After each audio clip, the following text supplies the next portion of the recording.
I'm gonna mute all.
Good morning, everyone, and welcome to our August Counsellor and Support Group Leader meeting.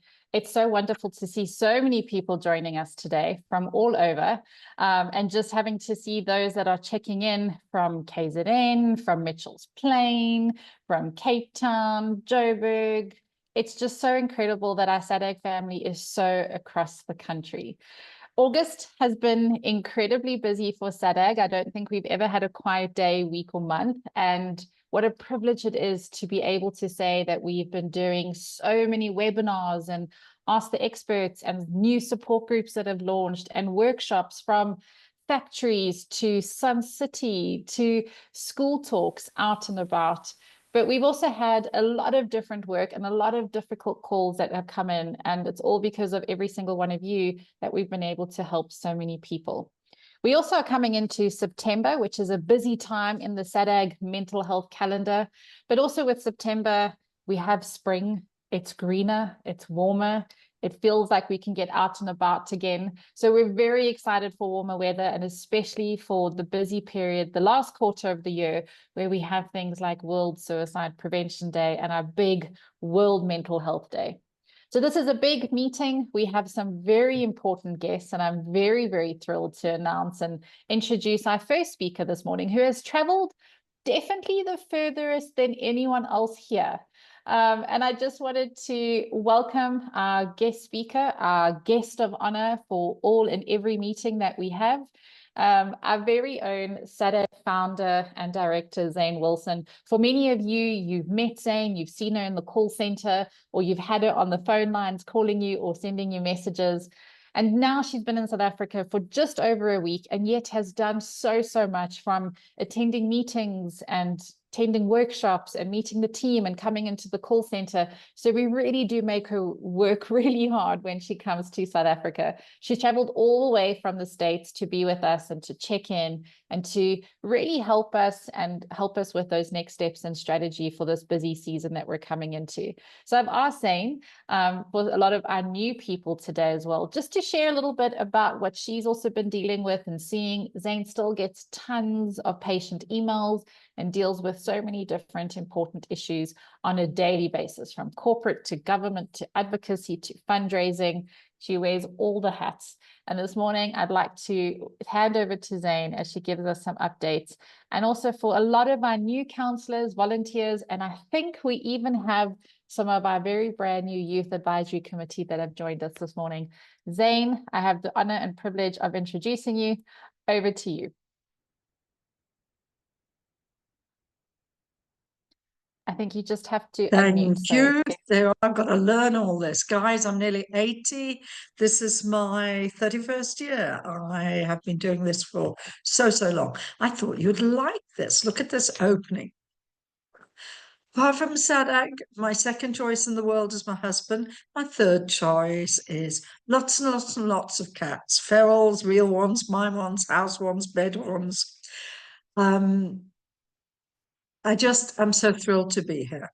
I hate talking after Cassie. Cassie has, as you know, she has the best talking voice of just about anyone in the country. She talks on presentations, on TV, on anything. Following her is tough. France, I hope you're getting ready. You've got an easy job following me. I just wanted to say how wonderful it is to be here this time, meeting everybody, seeing how much it's grown again. Every time I come, there is growth, there is development, there are changes, there are more people involved, there are more happenings, there are interesting things. And to be perfectly honest, as always, this time was no different. It's been lovely to see people. I saw people last week, Saturday. I'm going into the office shortly. I will be seeing people today and tomorrow. And it's just amazing to catch up with you all. I think you all put so much into SADAG. Your passion, your hearts, your care for people. I don't do much talking to people where I am. Occasionally I do. If I get a really tough caller, Tracy knows I'm on the phone to them. If it's 3 in the morning or some silly time and I can't immediately get hold of staff. But I have dozens and dozens of emails daily, which I look at. People I try and help. Sadness. I think the saddest style is always what I tell people it is. It's always when I get somebody who is older, in other words, in their 70s or 80s, the husband has just died, their cat died 2 years ago, their dog died yesterday, their child is living in Australia, they're not feeling great and they're on their own. What do we do to help them? Talk to them, reassure them, be kind, be supportive. All that is just so vital. And I hear you all doing it. Some of the stories are really, really tough. Poverty is one that is in all our thoughts these days. I think we are spotting it. Doesn't matter black, white, young or old, male, female. Poverty is there, and if you've got 2 or 3 kids, it is critical. I guess I'm not being horrible, I'm being practical. The only realistic thing to say is, are we in Somalia? No. Are we in Gaza? No. It's just a tragic situation. We do the best we can to help, to recommend, refer. Some people refer outstandingly. Hi to Shan, who I hope is online, who's been with us over 30 years as well. Shan's list of who people talk to is enormous. And if any of you don't know who to send them to, speak to Shan. She counsels and gives lots of ideas and referrals. But their real lives and the dedication in what we give is so vital. I just know that if you're always helpful and always there for people, it's vital. What is the one thing I always do? Always give 3 referrals. Doesn't matter, I'm saying go to your clinic near to you, which is X, Y, Z. Go next door, see if your neighbour is in. Pick up the phone to your mother-in-law. Whatever. Count backward if you've got panic. Entertaining. If you've got panic and I tell you to count backwards from 103s, not easy, but it does wake you up and it keeps the panic away a little bit. So we do try and do oddities like that. But I always give people a minimum of 3 things to do, just to temporary, take their mind off it. But you know what, you get them steady, calmer, and more helpful. I was looking back on some of the referrals and some of the work not only have I done, and when I was out in rural areas, I did a lot with Roshni. I did them with Shai, one of our board members. I've done them with Alex down in Cape Town. What happened? We would have odd things.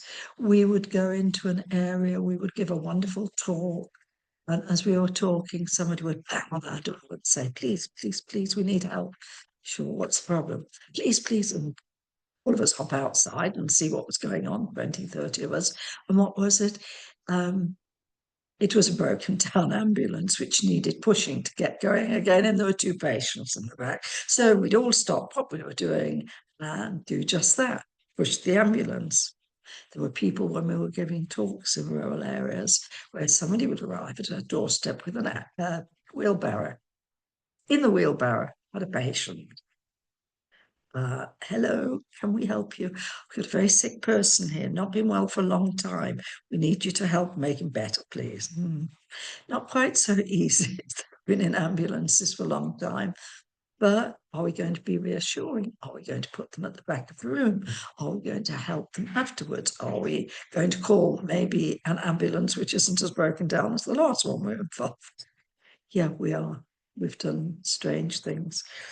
Are we going to go into a tiny community and find somebody has just committed suicide? Yeah, why? Family issues. And there was one about 3 months before that, financial issues. And there was a child last year. How do they kill themselves? Well, there's a big hanging loop, hanging string outside the town. And as you go outside, you can actually see, yes, there is. Terrible. And so we went to the police station and said, please, you've got to take that down. You've had a few deaths on that. We do not want to hear one.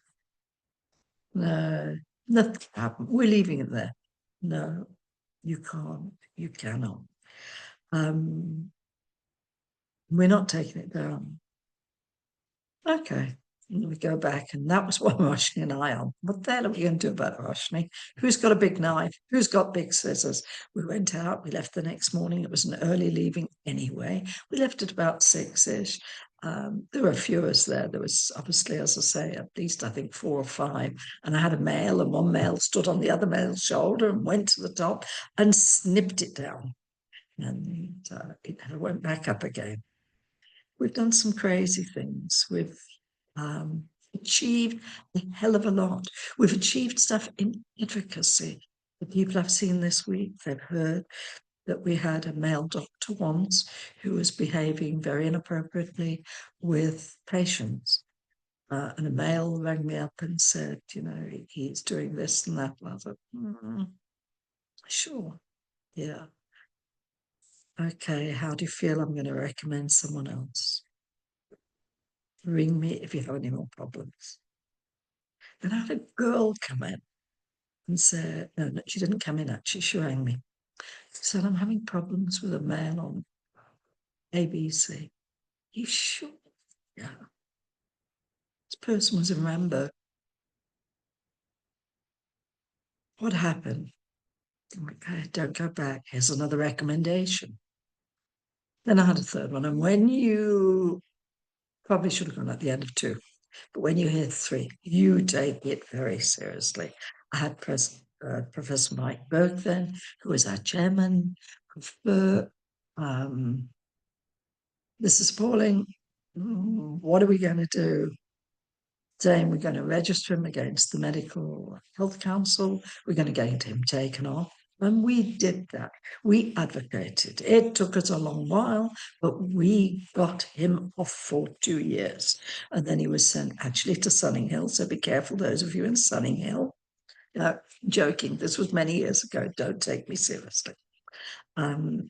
So he did go there eventually and started in the emergency centre again. This was a guy in his late 30s. He's very qualified. He had the skills, just behaving. But that's not the only advocacy work we've done. I think we pushed stigma. Why? When we started, stigma was a big issue. What's the point talking to people if they won't admit they've got anything mentally health wrong with them, which I didn't in the beginning. So we've got to be aware of everybody looking at that. Male, female, black, white, rural, urban, doesn't matter, wherever you are. And we've fought against that for 30 years. And I genuinely think we have overcome it. A large extent. Totally, no, of course not. But have we done huge thousands and thousands and thousands of people? Yeah, but not just me. You guys have all done it. You've talked to them. You've been gentle. You've told them who to go and see, who to talk to, how to refer, what words to use, or whatever you need. So very important. A couple of things as we started, and then I'm introducing France. When we started, our GPs didn't know a lot about mental health. I'm not saying they didn't want to, or I don't know why the hell they didn't. They should have. The training wasn't where it should have been. Let's put it like that. And I could see this all the time by people ringing us who had been to GPs. And after about 4 or 5 years, I rang Telcom and I said, Telcom, I need to get on your line. How many lines have you got, please? Because I need to train a lot of GPs and I need to put experts on. And they said, yeah, we can do it. We can put about 8 or 9 people on at once. I said, what? 8 or 9 people? Are you mad? He said, I want 50 or 100 people on. I'm talking about GPs. They're up in Limpopo. They're along the side of the Northern Cape. They're in the Eastern Cape, which even today is a shambles. No, don't be ridiculous. I need to get 100 odd people on the line to listen to wonderful speakers and learn. Oh, no, we don't do that. Now, guys, think, I'm talking about 25, 26 years ago. And of course, there was no such thing as posh internet. There was no Zoom like we've got this morning. There was nothing like this, guys. Nothing. I didn't even have a computer, I'm sure. Well, maybe a couple of people did, but not me. So I said to my husband, find a telephone company. We need one, get one over here. And that's exactly what we did. He got on a plane, went overseas. We looked 2 or 3 in America. We found one. We said, no, we can't afford to pay that much money, far too much. We can pay you half. You can be partners with us. You'll like that. We'll try and do some other companies as well for you. So, yep, we got some partners. and we started the telephone service off. And it was, yes, for 100. Franz Corp, who's with us today, was one of our first speakers. Professor Mike Burke, I found it, was another speaker. In fact, so many people you've heard over the last few years were wonderful and were doing a lot of speaking for us. What is panic? How do you give people help? What is depression? What do you look for in schizophrenia? Who can you do? What are the first steps you take? Cassie, I'm watching the time before you tell me my time is up. It was vital. It was a good start because, you know, if you've got people who cannot help patients that you send them. And nowadays, the cost of going to a GP is $550, $650, $750. I spoke to one this week who said it was $1,000. I nearly killed him. But anyway, he assured me it was $1,000, which I thought was shocking.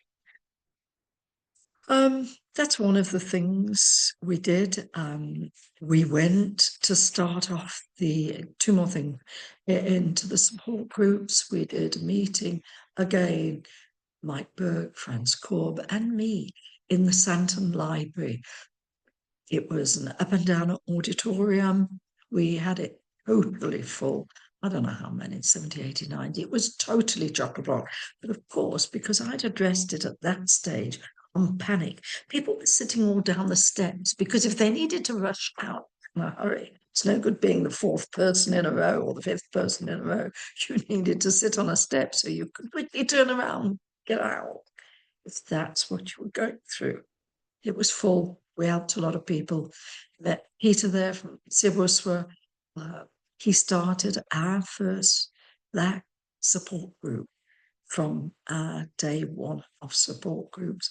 And so did Gwen, a lady from Whitbank. Now, those people had just come from the areas they lived in to listen to one speech. How amazing was that, guys? And we had dozens and dozens and dozens and dozens. And we did start off several groups. I've got great people working on the groups now. Thank you, thank you.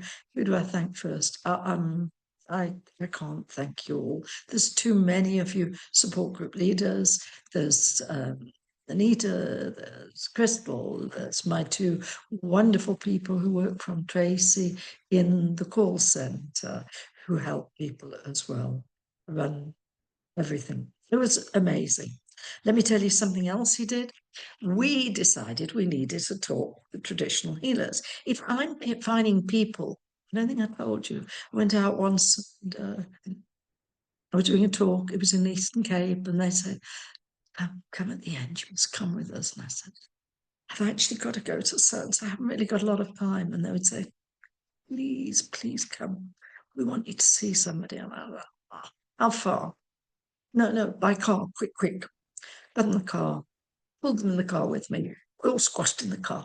And they said, go left, go right, go up, go down. Not easy. We walked out the car and they took us to the back of the garden.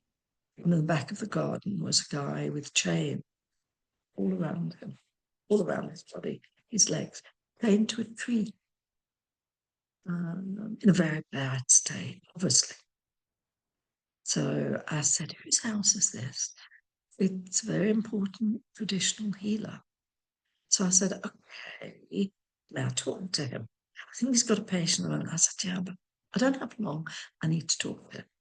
So I went in, brought him out. I said, hi, I'm Zane. Nice to meet you. I see you are trying to help people all over the place. Yes. Obviously, it was having to be translated at that time. I said, see, that's good. But I said, I don't really want this guy chained up, you know. No, he has to be. He runs away. Don't people in the area know him? Yeah. So I said, I'm sure they'd bring him back to you. Yeah, but he might want to go to his family. I said, I think his family would bring him back to you. Yeah. What do you do with him at night?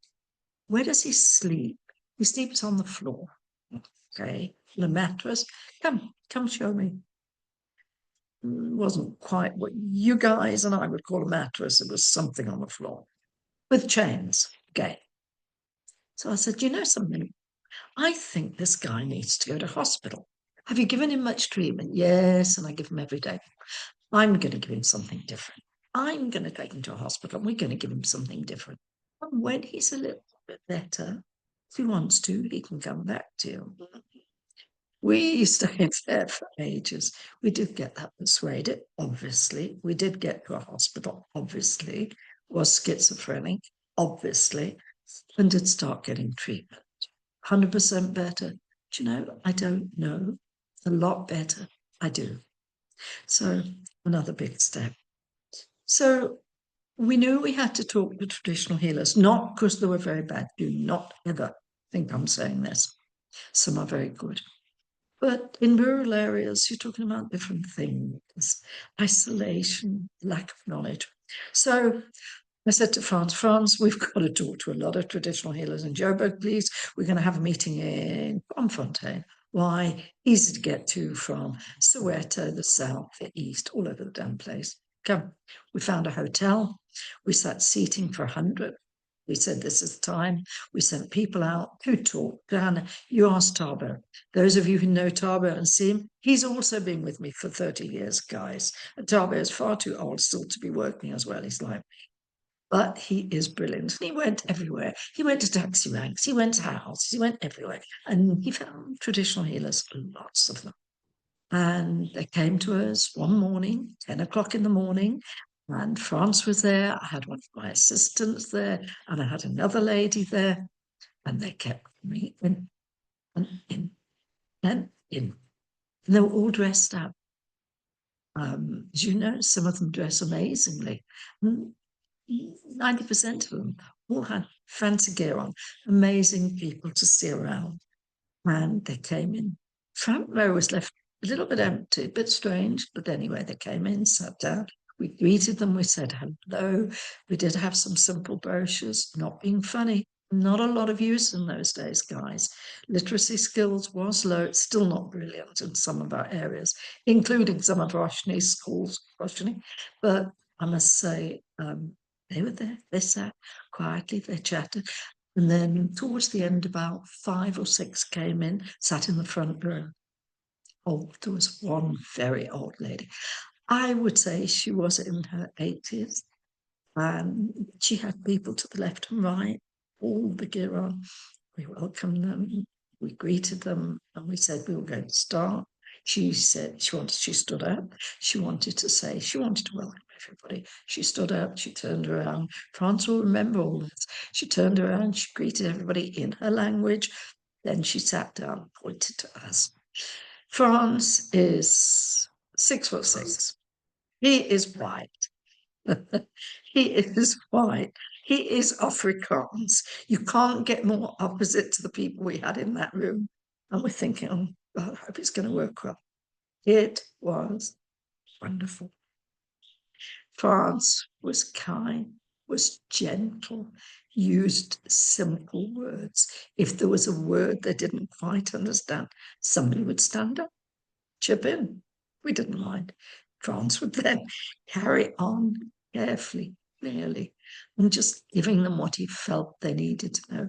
And never at one stage did we say, don't do what you're doing. Never did we say, stop helping people. France and I said the same thing. We said, you must carry on to help people. If you don't get them well in a few weeks or a few days or what is needed, you need to maybe pick up the phone to us. We made sure they had, well, at that stage, we only had about 4 or 5 lines. Do you know we've got over 40 now, guys? Not over 30. We've got 44 or 45. And Fiona, if you're online, you will agree with me. So that was one of our most amazing days. To help all those people throughout Johannesburg take such a big step in the field of mental health. I think both of us, France and I, still very, very proud. Okay, I'm going to introduce him now. You have with you today, let's call him Dr. France Korb. France, look up, I can see you. We have Dr. Korb with us. France is not, I don't know if you all know this actually. France is first a registered, qualified psychiatrist. You are all fully 100% aware of that. His reputation is amazing. He's not as old as me, so he's got a few more years to go than me, but he's looking really good. But I'm sure a lot of you do not know this. Dr. Franz Korb is also a fully qualified, registered psychologist as well, fully registered. He's the only one in the country. How rare is that we have someone like this who's been on our board for 30 odd years, but not only that, but has got those skills to help people. We are so very, very lucky to have Dr. Franz Korb with us to talk to you about his new topic, but more importantly, to be on our board for as long as he has been. Thank you so much, Franz, but thank you to all the team we have got listening in, all Tracy's counsellors, to the volunteers, to the support group, to everybody who has come to listen today. I value you. We all value you. Thank you so much. Bye. Right, thank you, Zane. Yes, can you hear me? Yeah. Can everybody hear me? That's fine. Yeah. Okay, thank you for coming and listening to me.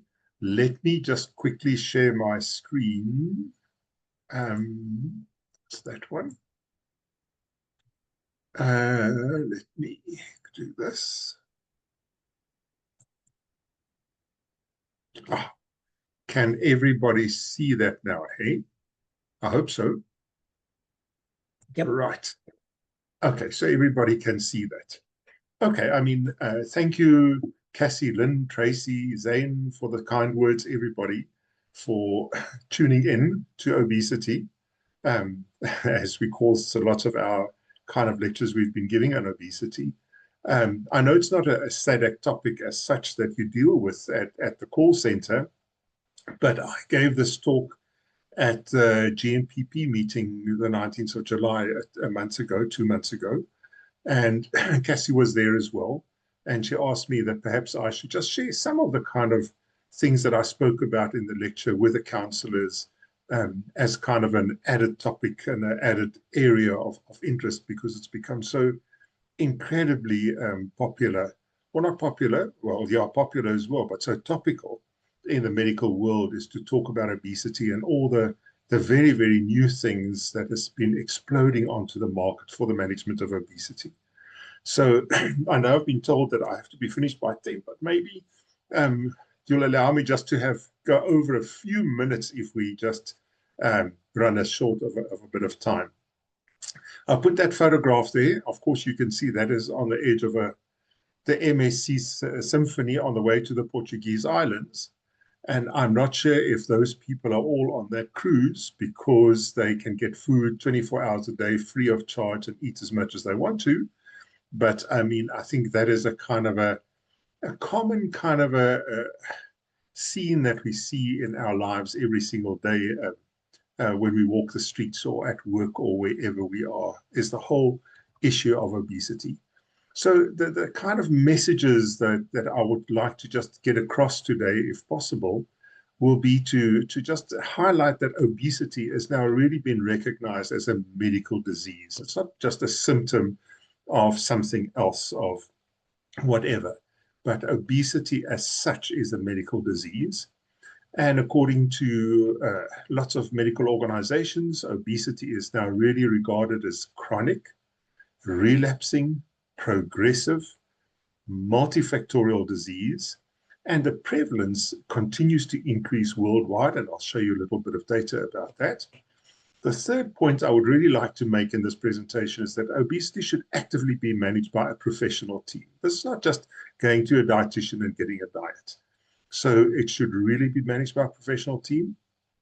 And the fourth point I want to highlight in my presentation, because I'm from a psychiatry, psychology field, is that the mental health care professionals plays an important role in the management of obesity, and not only the physicians, the endocrinologists, and all those kind of people. So how this all came about is thanks to Novo Nordisk, the pharmaceutical company. They asked me and sponsored me in May this year to attend the 32nd European Congress on Obesity in Spain, which is organized by the European Association for the Study and Research on Obesity. So it was primarily a research meeting, but I also want to add in here as a kind of an interest. It's the first meeting. It wasn't big. It was only attended by about 3,000-4,000 people, which is small in terms of world meetings. I mean, if you're going to the American Psychiatric Association meeting, there are usually between 20 and 25,000 people at that conference. But I think what was so important to me at this meeting is that there were lots of people with obesity or patients. The patient's voice was heard at the meeting, and virtually all the kind of seminars was started off with a 10-minute, 15-minute little insert with a patient of lived experience, patient that would come in and then would talk before the session, the scientific posters or the scientific talk started, that the patients would give their kind of lived experience as well. So that was really, really nice to hear that. I've just put in there on the side the kind of issues that we discussed at the meeting. Lots of motivational interviewing from a psychiatric point of view. So I've got 1 or 2 slides on that. The impact of psychological intervention on managing overweight and obesity from an integrative point of view approach. Patient voices, the role of psychological support in a behavioral intervention for people living with severe obesity. Assessing the effect of a lifestyle intervention, weight gain and stigma in obesity, and also then lastly, aim towards GPs that was discussed. What does a patient-centered intervention approach look like? So these are the kind of topics that was dealt with at the meeting and that were discussed. Okay, just to put it in perspective, what is happening worldwide, I borrowed the slides from our cardiology experts because they deal with cardiovascular deaths and stroke and heart attacks and atherosclerosis and all those things that stem from obesity. And if you look at the right-hand side there on my screen, that in 2020, about 985 million people suffered from obesity worldwide. That was in 2020. And the estimate is that by 2030, that will almost double to 1.560 million people. That's almost double. And we're now halfway there. We're now in 2025. So it'll be interesting to see how that number, I think we're going to surpass that 1.560 million people by 2030. So that just gives you the magnitude of the problem of obesity. I tried to look up the South African statistics, and all I could really find is that there is a report, they call it the Global Nutrition Report. The last one was published in 2022. That is done by a world organization called the first Growth Summit. The first Nutrition Growth Summit was held in 2014. And then since then, they've been doing these nutrition reports every few years. And I think if I looked it up last night, I think they are busy with the current one, so there should be an updated one. And just to show you, in South Africa in 2016, the obese adults was pegged at 28.3%. And then by 2022, from 16 to 2022, that prevalence has increased. In South Africa at the moment, in women, 42.9%. That's almost 50% of women in South Africa are already in the obese category, and men, 18.2%. And if you take South Africa falling into the sub-Saharan Africa region, our statistics in South Africa, our prevalence is much higher than the rest of the region. The region average is 20% women and 9% men. So you can see there the prevalence of obesity in South Africa is about double that in the rest of sub-Saharan Africa. And that also is the same for diabetes. If you take the diabetic rate in South Africa in 2022, about 14.3% of women in South Africa was diagnosed with diabetes, and almost 10% of men diagnosed with diabetes, which obviously is one of the consequences of obesity. That is just kind of the kind of shift from obesity as a symptom of something else to actually being recognized as an actual disease and a health issue worldwide. These are the main kind of organizations: Obesity Canada, American Medical Association, the European Commission, the Royal College of Physicians in England, the World Obesity Organization. And all of them have now kind of diagnosed or defined obesity actually as a disease that should really be tackled properly. Okay, let us swing a little bit towards obesity and mental health. That is another picture I took in Johannesburg, and I'm sure we see that picture often when we walk the streets in Johannesburg, just showing the kind of, again, the problems that we face with in terms of obesity. But let's look at it. So when we look at obesity, it's the kind of the 3 M's, if we can call it that. There are the metabolic consequences of obesity, and there are many. There's the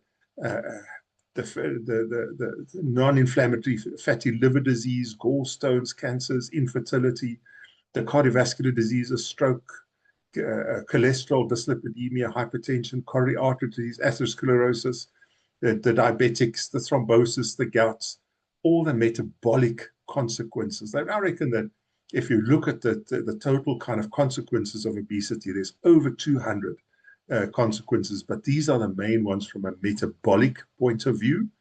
If you then look at the mechanical consequences of obesity, there's asthma, incontinence, knee osteoarthritis, people that eventually their knees give in, they have to have knee replacements.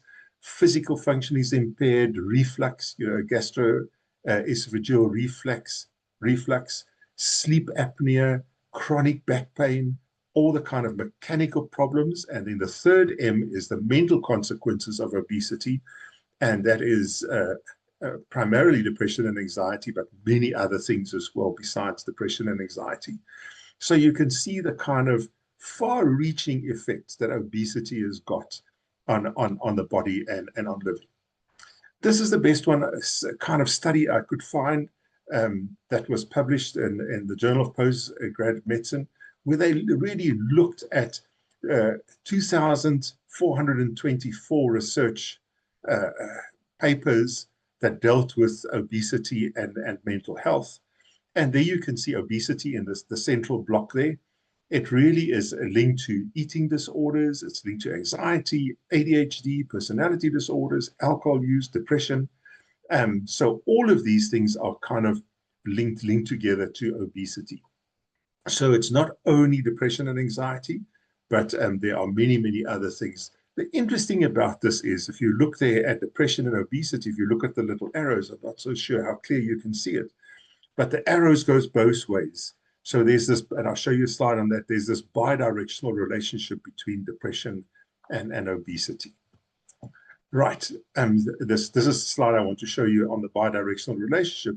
And what that actually means is that if a person is depressed, there is a higher likelihood that they will also be obese or become obese. Or if you are already obese, there's a very high likelihood that you will develop depression as well. So there is this kind of bidirectional relationship between depression and obesity. And there are quite a number of studies, 15 studies that have shown this. There are many studies that has clearly shown this kind of relationship between depression and obesity. The things that we in psychiatry often face, and it's not only with psychiatric medicines that can cause obesity. Well, it's not the medicine that causes obesity, but the medicine increases appetite, and because of an increase of appetite, that's why people become obese. So it's not the actual tablet that makes you overweight. So the 2 main groups of medicines that obviously we deal with in psychiatry are the antidepressants and the antipsychotics.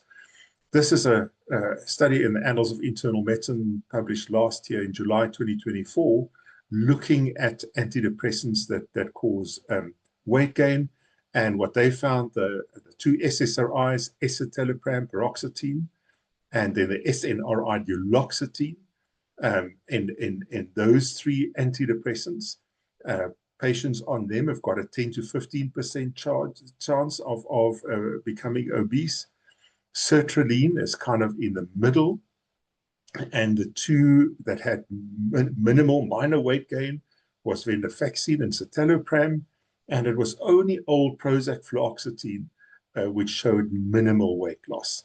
There are a few antidepressants that has got also kind of weight neutral, as we call them, and bupropion is one of those.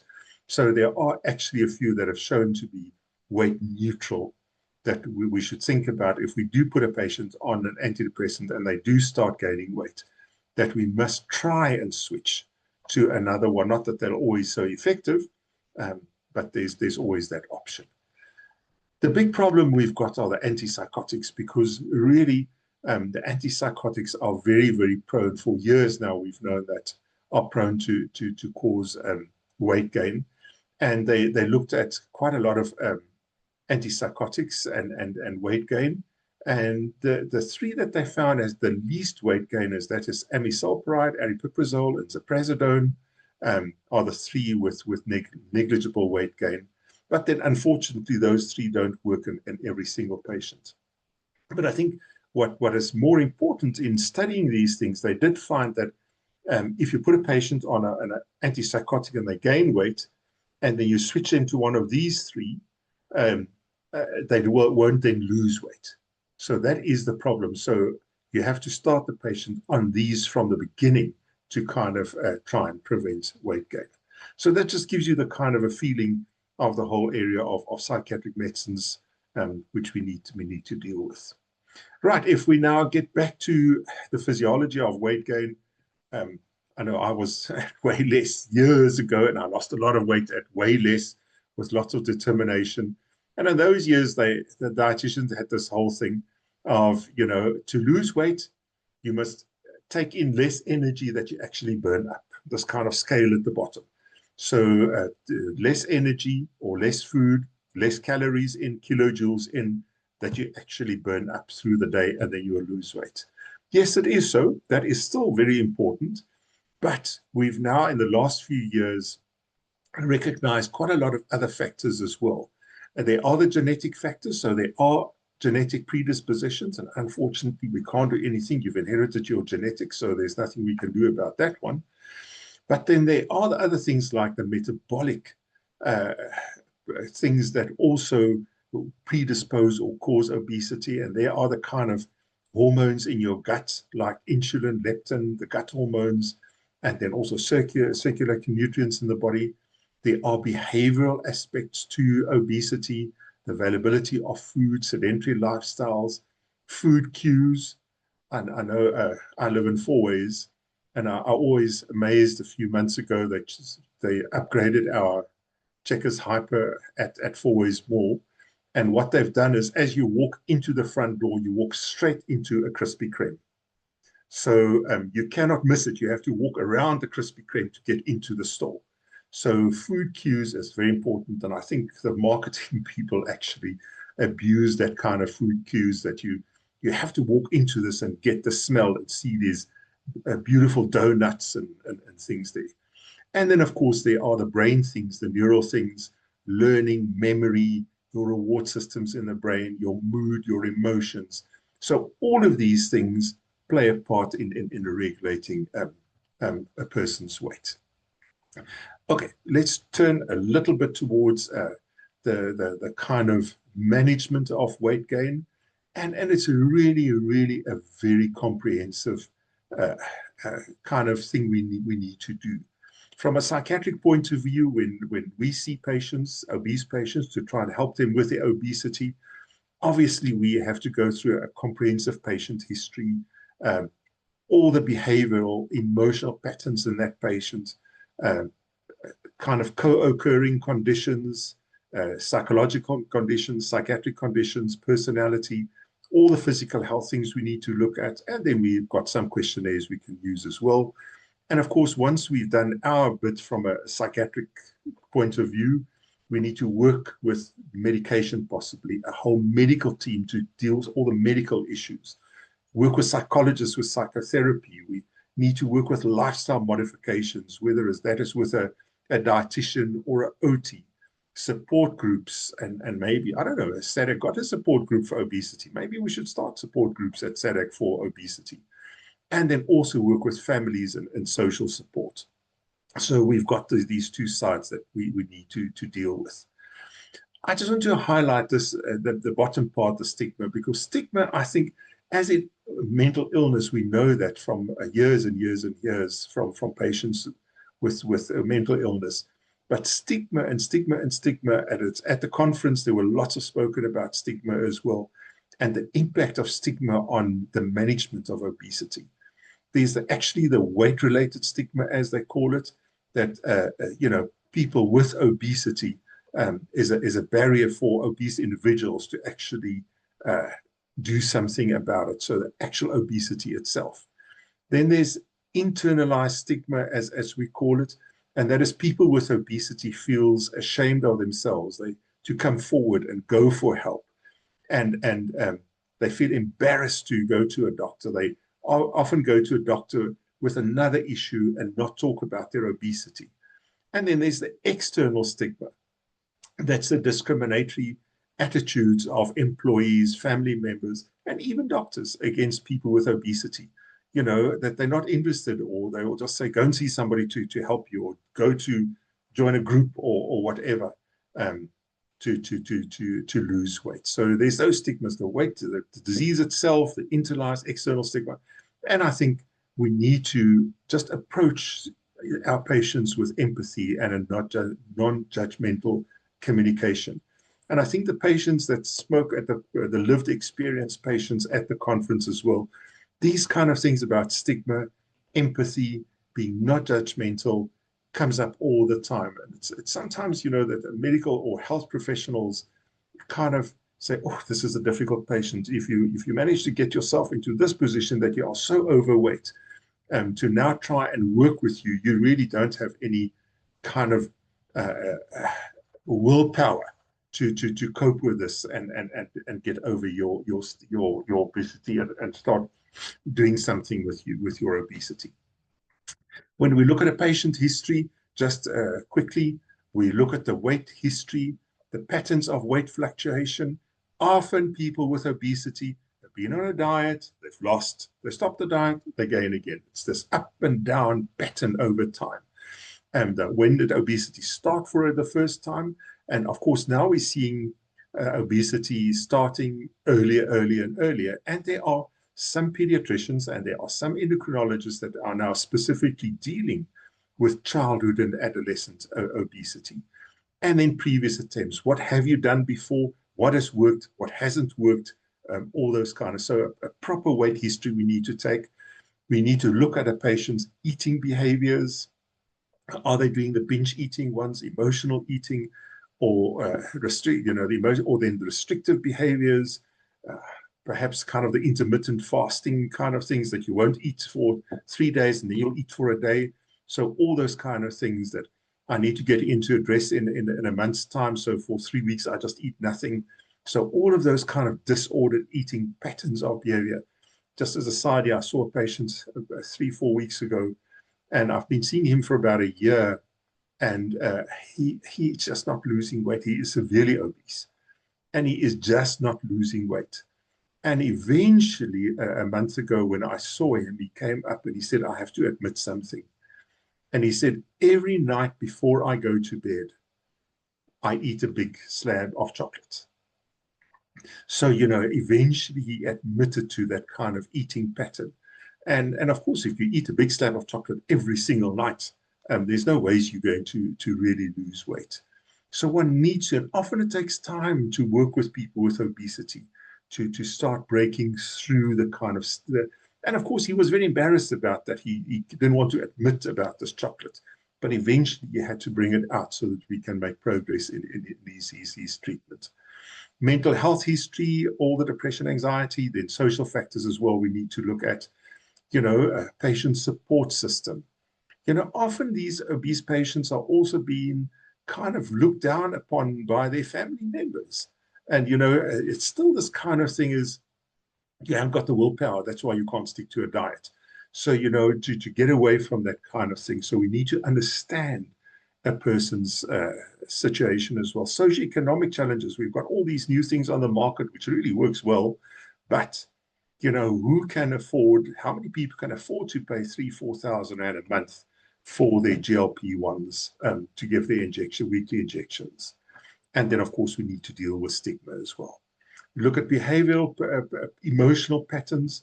Do you eat in response to stress and sadness? Do you feel out of control when you've got certain foods? How do you feel about your body image? All of those kind of things. Then the psychiatric conditions and then the health conditions as well. Like I said, there are lots of screening tools we can use to screen for depression, for anxiety, and then specifically for eating. There's the binge eating scale. There's a body shape questionnaire, the body image state scale, the body image avoidance questionnaire. So there are all these questionnaires we can use for screening in our obese patients.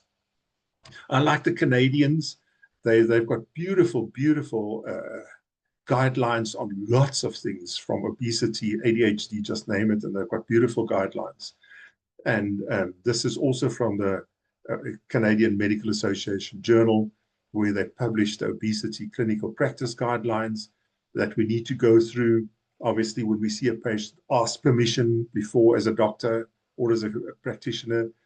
Can we discuss obesity? Can we discuss your weight? Ask permission, get the whole story, the whole examination I've just been through. Then we look at management. And of course, now we've got the kind of 3 pillars we stand on: the psychological management, the medications we use, and then surgery, bariatric surgery. We need to agree on realistic goals, because often people want to lose weight as fast as they can, but realistic goals. And then we need to assist our patients with the drivers and barriers that leads to obesity. I'm not going to stand still with motivational interviewing. I think if you read up, it's just a specific technique that we use. And what it really is that we look at the patient's kind of psychological, how they function psychologically in terms of obesity. And what I mean with that is that there's this gap kind of between going on a diet and a program for weight loss and then actually getting to weight loss. But what is it, that in-between thing that we need to explore, that breaks down, that you lose motivation, that you haven't got motivation, that you can actually stick to a program, that kind of thing? Because it's pointless telling a patient, there is a diet, go and follow it. Or just take your injection once a week, your Wegovy or your Ozempic once a week, and go forth and you lose weight, because that won't work. So we need to really get behind what are those barriers in a patient from going to, going from preventing them from going onto a program and losing. So that is all part of motivational interviewing. So I'm not going to stand still there. The next thing we need to determine in our treatment is the kind of the stages. Where is a patient at? And this is not only in terms of weight, this is in terms of lots of health treatments. It's kind of the pre-contemplation phase of the patient, that they kind of start realizing, I am overweight, it's bad for my health, I need to do something about it. Then they start contemplating, can I seek help? Must I seek help? Otherwise, I'm just keep on gaining weight.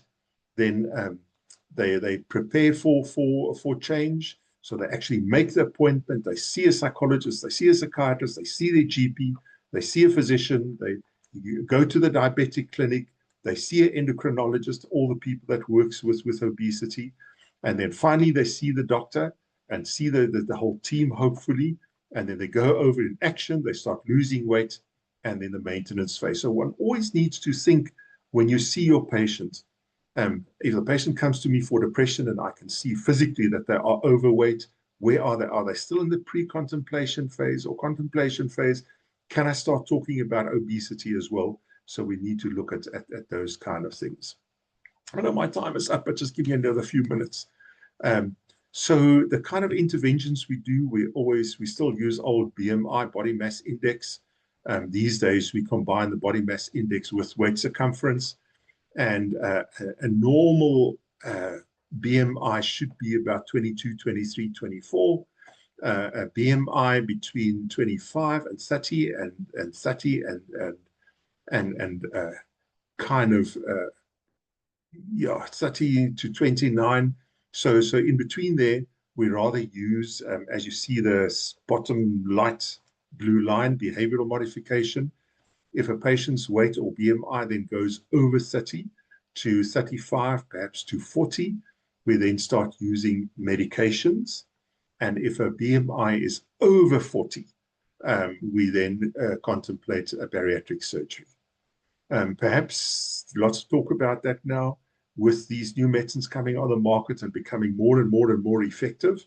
It might even push surgery totally out of contention for treatment, but at the moment, surgery is there for the over 40 BMIs.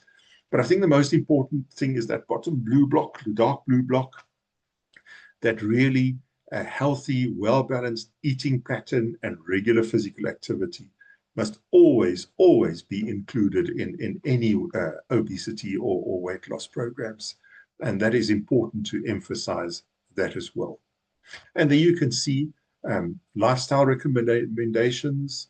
We need the physical activity, the diet, and then from a psychological point of view, behavioral interventions. Patients could lose up to 5% of the body weight.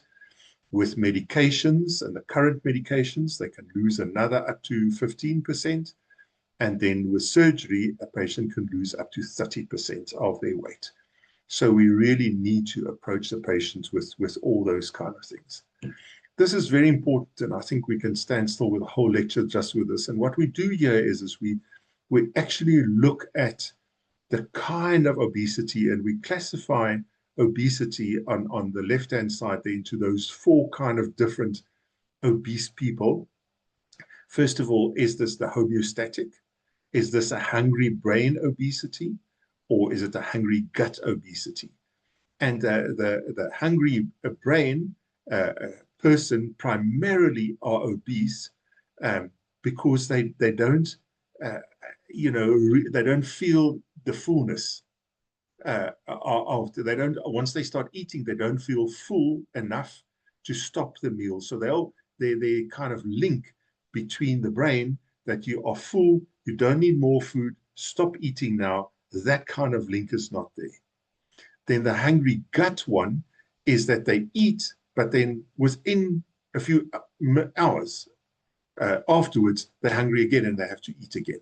So that's the hungry gut obesity. Then the emotional obesity, or that's what we call the hedonic patients, or hedonic obesity, is abnormal emotional eating. And then the fourth one is the slow burn. That is where you've got a very low metabolic rate and you burn up the calories much slower. And depending on which one you're on, we will then kind of taper your treatment and the medication on that side towards whatever. There you can see, for instance, the emotional eating patient. We use the naltrexone bupropion combination. That medicine is called Contrave. Those are medications on the market. For the hungry gut, the homeostatic hungry gut, that you don't feel full, you start eating soon after that. Again, that is where we use the injections, the GLP-1s. There's Wegovy, just came onto the market 2-3 weeks ago. Saxenda is already on the market. Ozempic is on the market. Mounjaro is now on the South African market as well. But Wegovy is the first actual one that came onto the market that is registered for the management of obesity, and that was launched by Novo about 2 weeks ago. These are natural peptides in the stomach that regulate your hunger and your satiation process. These kind of peptides has only got a half-life of 2 minutes, and that is why you don't feel full enough. And then these new medicines, the GLP-1s that we use, then extend the action of that peptide to half-life to about 13 hours. So it really just extends the whole satiation kind of process to deal with it. The last slide, I think this is my last slide I want to quickly say about is at the meeting as well. There was a poster presented at the meeting at which in Spain, and there was a lady, I think she's from Switzerland if I remember correctly, and she's published 2 papers as well on it, where they actually looked at using the new injections with psychiatric patients, and they found a few things. First of all, the GLP-1s is very safe to use with psychiatric medication, so there's no interaction between psychiatric medications. And then she also looked at these injections, if they in any way influence your depression or whatever psychiatric condition, anxiety that you're treating, and they've got no direct effect on general psychopathology. So using the GLP-1s, the Wegovy and all of these medicines, the injections is absolutely safe in treating obesity in patients with mental illness. So there's no influence on both the disease as well as on psychiatric medication. The other question I quickly just want to say is this, that unfortunately to treat obesity, as I said right in the beginning, it's a chronic lifelong disease. And there they've shown, if you look at that little graph there, the kind of gray area is where they've been treated, and those are from 8 major studies where they've been treated with the weight loss medicines and they've lost their weight. As you can see, the graph goes down. Then as soon as they stop their treatment, the weight goes up again. So really what we are saying is that once you start treatment, this is a chronic lifelong disease, as is blood pressure or any other diabetes or anything. This is a lifelong disease, and once you start treatment, unfortunately, you'll have to stay on treatment to maintain your weight loss. Okay, so we've already spoken about the medical team and all the other people that should be involved. So just lastly, sorry, I'm a few minutes over time. So just to reinforce and just recap that obesity is a chronic, relapsing, multifactorial medical disease. It's common in psychiatric disorders, people with obesity. There's this bidirectional relationship with depression and obesity. Certain of our medications, specifically antidepressants and antipsychotics, are associated with weight gain.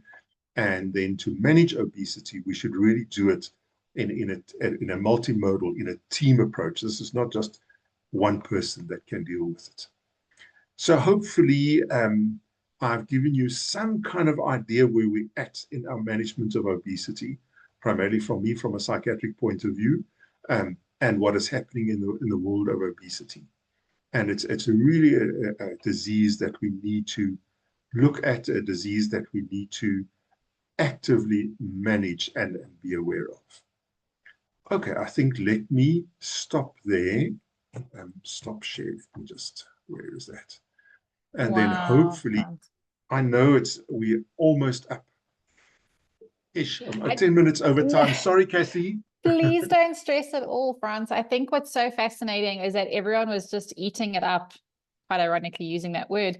But I think it's because it's so amazing to just as SADAG, and for you to present this up-to-date international research that we can keep almost ahead of what we're going to be anticipating on some of the calls. And I can just see from everyone's responses and their feedback in the chat box, it is so interesting. And to see, I think as well, how it all interrelates in so many different parts, from the mental health to weight management to the medication to, it's so fascinating to see. And I just really appreciate your insights and information. And I know how privileged we are as SADAG counselors to be able to have firsthand a couple of months fresh in the country that we're able to get this kind of up-to-date information. So there's a lot of amazing questions in the chat box, which I'm also thinking, Frans, if you're open to it, I would love to be able to send some of these questions. I'm available, so yeah. Amazing. It would be great to be able to answer. I haven't looked at the chat box, so will you? I can actually ask if we can maybe take one question, and then I could always collect all the questions and maybe send it to you that you're then you able do it, to because answer. I haven't been looking at the chat box. So yeah. Perfect. I know that the big question, as we've seen a lot of American celebrities turn to drugs like Ozempic and so forth, and a lot of that drive has happened now in South Africa. What are your thoughts as a psychiatrist and a doctor around the thoughts of Ozempic on the management of weight? What are you seeing in patients? And how does it also, by losing weight, how does that impact people's mental health as well? Yeah. I mean, like I said, the injections, that is the GLP-1s, that's the Ozempic, Wegovy, all of them, the liraglutide, semaglutide, Mounjaro, all of them, that they are now available in South Africa, and they work extremely well. And they really do work well, but they must be used with any medication for that matter. They must be used correctly. So they must be used with monitoring. They must be used by seeing your doctor. You must, if you are diabetic, that must be managed. You must be on a wellness program. So you must be on a specific diet. You must do and exercise. We don't mean you have to join a gym. What the cardiologists say, and they are so right, is you really need to do walking. And what they say is the minimum you could do is go for a walk 3 times a week, just 3 times a week, take a brisk walk 3 times a week for 20 minutes. So that's 10 minutes there, 10 minutes back. And that is already a good start. So it's not hectic exercise you have to do. It's just going for a walk already is good. But these injections work. They primarily aimed at what we call the hungry gut. The hungry gut, with a thing. I see there was one quickly just glanced when I opened the thing, that can the GLP-1s train the brain to eat less? No, it can't do that. But it just restores all those mechanisms that leads to, because there's to be obese, there's this whole thing, the brain-gut link. There's all this kind of things. To feel full, you have your stomach must tell your brain, I feel full, and stop eating now. All of those kind of things, or the emotional eating. Every time you feel sad, you like my chocolate patient. So all that these things do is it restores the mechanisms. It's the same with any medication. If a person is depressed and you've got too little serotonin in your synapses in your brain, you give them an antidepressant and it restores the serotonin. So, what any medicines for that matter do is it just restores the normal functioning. And by doing that, it helps you to lose weight or to not feel depressed and things anymore. It's so fascinating. Yeah. Unfortunately, they're expensive. It is expensive. And I think what's an important thing that you've also just mentioned is that holistic approach. It's not just like one tablet can fix your depression. One tablet or one injection can fix your weight. It's everything. It's a lifestyle change as well, to make sure that it's also maintained. I think when I listen to the people, the researchers at the meeting, there are lots of, now that they've beginning to dig into and start finding things about obesity, all the pathophysiology of obesity, and what causes obesity, and all this, the kind of interconnected pathways and things. I think in the next years to come, we will have lots and lots of new medicines. Look, they are already, at the moment, the GLP-1s are only in injections, unfortunately. At least we've moved from old Saxenda was a daily injection, and we're now on the weekly injections. So you only, the Wegovy and Ozempic and Mounjaro is just a weekly injection. And they are working currently on a tablet formulation as well, which will make it so much more easier than having to inject yourself once a week. So no, I think in the next years to come, 10 years, 5 years to come, we'll have lots and lots of new things on the market for the management of obesity. And I think what's so amazing is that here at SADAG, we got to start having that key conversation here. So Dr. Frans Korb, I cannot say thank you enough. I know that there's lots of other questions. I'll also gather them and send it to you, and we can do like an FAQs. Yeah. And are you starting obesity support groups? I saw Anita post in the chat box. We definitely will look into that. I know before we have had an overeaters support group. So I Oh, think really? again, Okay, good, just good. yeah. So maybe we can do that together, France, and kind of create awareness and set up some support groups. I think again, it's finding communities where people can relate and come together. So there's always a need. So we pick up on your challenge and watch this space. Amazing. Thank you so much, Dr. Franz, Okay, for thank you. your insight and your time on a Saturday morning. I know Franz is actually booked out for, I mean, his practice is booked out till almost next year, but his talks and his webinars and events that he does, he's booked out for the rest of the year. So we were very lucky to get him this Saturday. Thank you so much for your time. Wow. Okay. 10:15, and we're going to be giving some really interesting updates and time. And what I wanted to introduce now, as I mentioned at the beginning of the meeting, is we have World Suicide Prevention Day coming up on the 10th of September. And this is a really pivotal day in the calendar. Although if you ask us, every day should be World Suicide Prevention Day, because we need to continue creating conversation and continue creating awareness. But as the organization running the country's only suicide crisis helpline, it's important for us to really look at elevating our campaigns, elevating awareness, and really looking to break that stigma. As Zane mentioned, you know, over the last 30 years, SADAG has done so much to change the narrative and the stigma around mental health and suicide. And I think it's by having to really regroup and say, what do we need to do? What do we need to do more? What are we doing overseas? And how can SADAG do that from the calls that we have? So I'm very, very excited to showcase you a little video that Daniel and Fatima have put together. Daniel and Fatima weren't able to join us because, just as France was saying about that 3 times a week walking, they are actually attending Henry's event this morning at Pirates Running Club. So we're playing this in their absence. So I know that they are very busy, hopefully running and raising awareness around suicide already. And I just wanted to showcase a little bit around World Suicide Prevention Day. It is a very serious topic, something that we don't ever want to make sexy and fun, but it is important for us to elevate our campaigns to make it relatable and approachable and colorful and not so doom and gloom, so that we get more people feeling comfortable to talk about this really heavy, hard topic for a lot of people. So the theme this year, the international theme, is looking at changing the narrative on suicide. And I think our campaign, where Hope Starts with Talking, actually does just that, where we're encouraging people to talk about suicide, encouraging people to talk to other people and starting those conversations. And I'm very, very excited to share that. There's been a lot of effort, a lot of long hours that have gone into this, and in the absence of Daniel and Fatima, thank you so much for putting all of these elements together as a design campaign. And I know that SADAG's team, we had a meeting earlier this week as well, talking about how do we take this campaign and put it into action, whether it be in the call center, whether it be at schools, whether it be on our social media, or in the different projects that we're doing. And I know Anita has some new exciting support groups that are also launching around this time as well. So I wanted to show this video for you to really see all the different aspects that you can look forward to.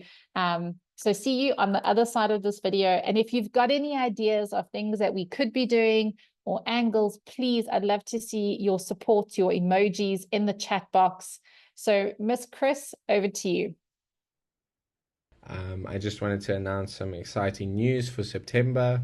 As you know, on the 10th of September, it is World Suicide Prevention Day. And this year, our theme is Hope Starts with Talking. One of the main reasons we chose this theme is that talking is the first step towards hope. And whether it's reaching out for help or listening to someone who might be struggling, or even simply checking in on a friend, it's about starting these open conversations, reducing that stigma, and reminding people that they are not alone and that help is available. This is how our campaign will look this year. Over on the left, you'll see our suicide prevention toolkit, which will be on the front page of the website. There's tons of information and resources there, so do go check it out. In the middle, you'll see what our newsletter will kind of look like. And then over on the right, that will be our official launch post for the day. One thing we really wanted to try with this campaign is make it bold, inviting and colorful. And when you have a look at the overview of the content that will go out, you can really see how colorful and inviting this campaign is. There is going to be so much information and resources going out. There's going to be warning signs, tips to save a life, how to start that conversation, like simple conversation starters, or how to talk to someone with suicidal thoughts, things to avoid saying, things to say, and what to do next if it ends up being in a crisis. So there really is tons going out. So please do follow along, check everything out, and do give us a like. It really does help.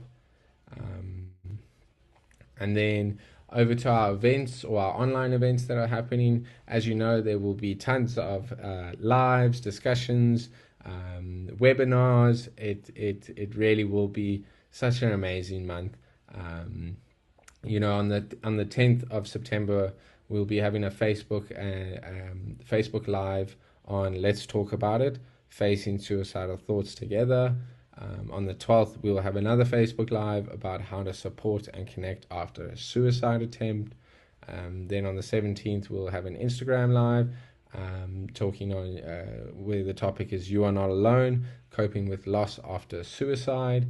And then on the 23rd, we'll be having a TikTok Live on Hope Starts With Talking, what to say when someone is struggling. So do make sure to join these discussions because there will be so much valuable information given in them. During September, we'll also be sharing a bunch of videos. So also encouraging people to start that conversation, how to have that conversation, simple conversation starters, also how to ask your friend if they're okay. We'll also be putting out some videos on how to report posts about suicide. This is also really important because it protects the community, but it also, when you report that, the platforms often reach out to that individual and say you are not alone, and here are some resources available. And I know SADAG does pop up, so it is important if you do see those posts, make sure to report them. And then also if you don't know how to do that, go check these videos out. It will show you specifically how to report them for suicide. We've done a nice big update to the suicide prevention page, which you can access at the top tab here by clicking on suicide. It will bring you to this page that's jam-packed with information and resources for you to use, from understanding suicide to knowing the signs, to the suicide safety plan. And towards the bottom, you have a bunch of resources like the brochure in these drop-down menus, which you can click on and explore. There's debunking myths, there's video libraries, there's support groups, there's social media reporting guidelines. There really is so much information and resources for you to use. So please do go check the page out. Now we come to what's normally Roshni's favorite part in any campaign, and it's what I like to call the goodies or the merch. So we will be getting some badges done. You'll see that over on the left. And then in the middle, I've been told this doesn't quite look like it, but this is a really cool idea. We'll be giving or printing license discs and going to some really busy intersections and giving them out. And one reason or one idea behind this is that traffic and driving and road rage can be a massive trigger for a lot of people. So we thought, how can we put some hope into that? And that's where this idea came from. So yeah, we will be handing these out at some busy intersections. We will be needing some help. So if any of you are keen beans and want to assist with this, do let us know, because that would be amazing. And then over to the right, some of you will recognize this, but these are our postcards or messages of hope. You will see them stuck over a lot of the walls, or you might have given them out at school talks, or you might have some on your desks. But we've decided to add a new design for this campaign to those as well, so you'll be seeing a bunch of those going out.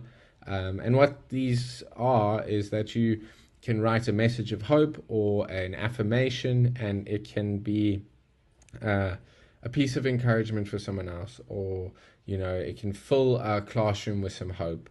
So these are really cool, and when they do pass around, please make sure to also write or leave a message. That would be really helpful. I have one more announcement to make, and that's that the Pirates Running Club has launched a heartfelt initiative in memory of one of their fellow runners who tragically lost his life to suicide.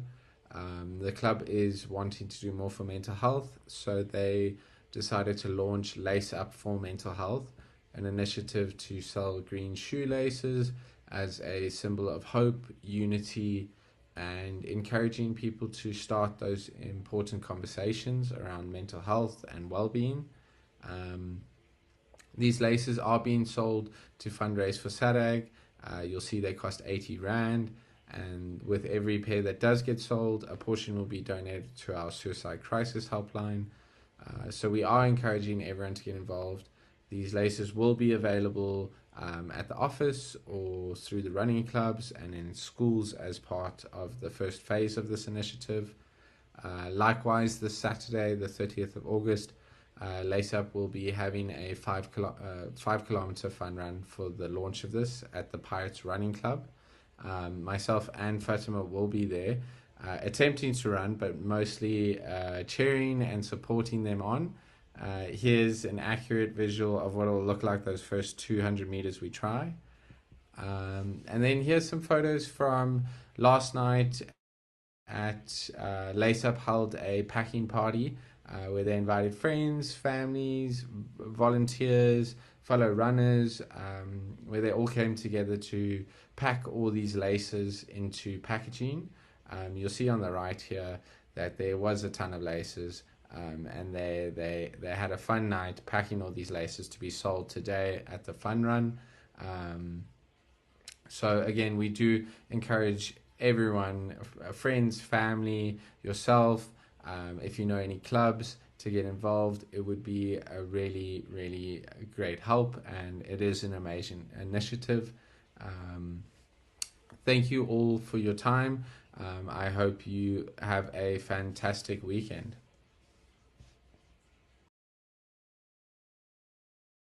Amazing. In true green style, I've got a green background and a green necklace to support Lace Up, and a big shout out to Daniel and Fatima, as well as the counsellors and support group leaders who have supported the event this morning at Pirates Running Club. As we can also mention, we're very excited about World Suicide Prevention Day because we get to have more conversations and create more awareness on an important topic that we know from the calls every day. It means so, so much. We are also going to be running a big fundraising campaign because, as you know, SADAG, we don't get government funding. We have to raise funds for our telephone bill per month. So please look out for our Back a Buddy campaign. We're so lucky in the past, there's been so many different people and amazing ambassadors who have set up Back a Buddy campaigns for SADAG. But this time, for 2025, SADAG is hosting our very own Back a Buddy campaign, where we will be raising funds to pay for our telephone bill in September. We'll be sharing the link and all the posters. Please post it up on your WhatsApp status, on your WhatsApp groups with your friends, social media. Send it to your uncle, cousins, next door neighbor at their company, because every cent raised will help us to reach our goal for September to cover our phone bill of over 120,000 Rand. And I know that with all of our support and with all of our big community, we will be able to reach that goal. So please do look out for that, because this really helps us to make sure that we don't have to worry about paying our telephone bill for September, and we can focus on what matters the most, is helping the people on the lines. So please do look out for that. Okay, from one amazing campaign to the next, and something totally different, but just in true SADAG style, we always like to make sure that we're injecting and creating and involving mental health wherever it's needed, whether it be under a tree, in a church, in a school, or even in gaming. Miss Lynn, over to you to introduce another really cool initiative. Thank you, Miss Cassie. Hi, everyone. Cassie stole half my words, but I'll forgive her. So I'm just here to share a very exciting announcement collaboration between SADAG and Chrome Esports. We're going to be raising awareness about mental health in the gaming and esports community. Not a community I'm particularly au fait with, but I am learning. So I'm going to hand over to James to tell us a little bit more. Thanks, my Cass.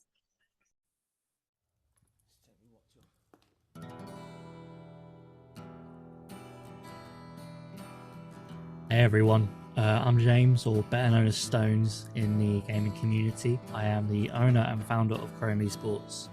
We started as a competitive gaming organisation in the UK, competing in the EU scene. But over the past year, we've been building something new in South Africa.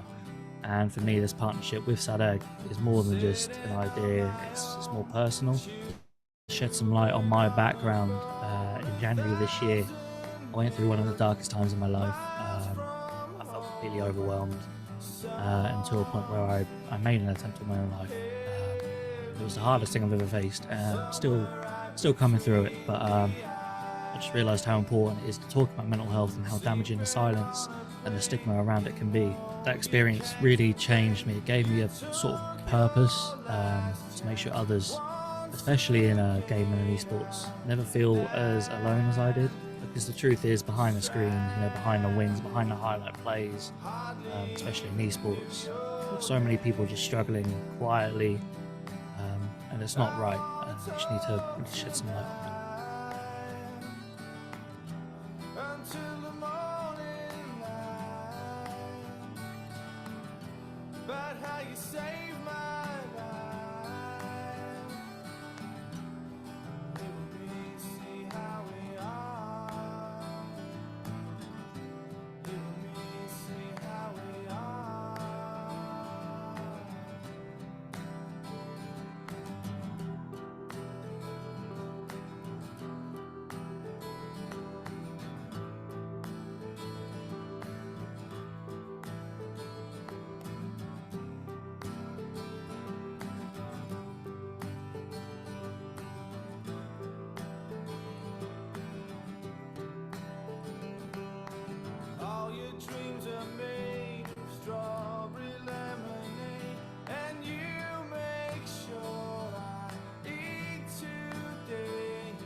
So these messages are members of the Chrome community and people around the South African gaming community and esports community.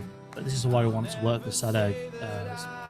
It's more to shine a light on your incredible resources and create a safe space, a supportive community for all players and gamers. We're planning to run monthly charity tournaments where every single cent raised goes directly to SADAG across our South African tournaments. We'll feature SADAG's helplines and resources on our streams and Discord. We'll carry their logo proudly on our jerseys and on our team graphics. But most of all, this partnership is about giving back to South Africa's gaming community, which has welcomed me and Chrome with open arms. And I understand it's difficult. If you know anything about the esports, a lot of EU teams and organisations come in for personal gain to take the opportunities away from South African gamers and players, which absolutely isn't right. I have a lot of friends in the community already, hope to make many more, but honestly, we want to give back and we want to prove that we're here for the long run, and we're here to help support people of all backgrounds.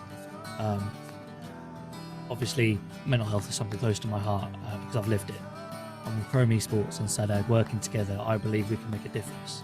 We can build a community where it's okay to not be okay, and where no gamer has to suffer in silence. Thank you.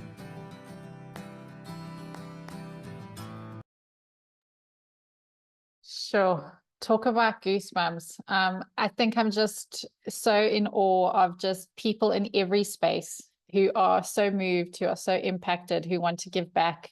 and create awareness. And as someone said in the chat box, you know, I'm going to pull your comment there, Pragashni, on an amazing initiative, because I know a lot of gamers, and what a profound way to have more extensive reach. Absolutely.